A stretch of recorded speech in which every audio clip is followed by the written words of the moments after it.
Click কানেক্টে password reset করার জন্য আপনাদের প্রথমে লগইন রেজিস্টারে ক্লিক করতে হবে।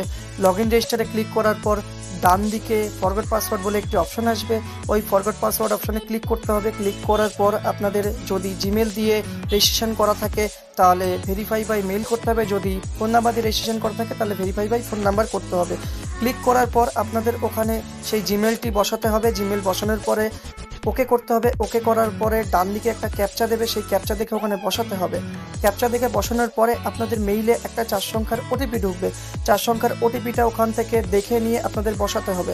বসানোর পরে আপনাদেরকে ওখানে নতুন পাসওয়ার্ড তৈরি করার অপশন দেবে। আপনারা ওখানে নতুন পাসওয়ার্ড তৈরি করবেন, করে ডান দিকে ফিনিশ অপশানে ক্লিক করবেন। ফিনিশ অপশানে ক্লিক করার পর আপনাদের ওখানে যদি আগের থেকে ডিভাইস অ্যাড করা থাকে ডিভিআর থেকে, তাহলে আপনারা সেখানে ডিভাইসটা দেখতে পারবেন। যদি অ্যাড না করা থাকে তাহলে আপনাদেরকে ডিভাইসটা অ্যাড করে নিতে হবে ডিভিআর থেকে।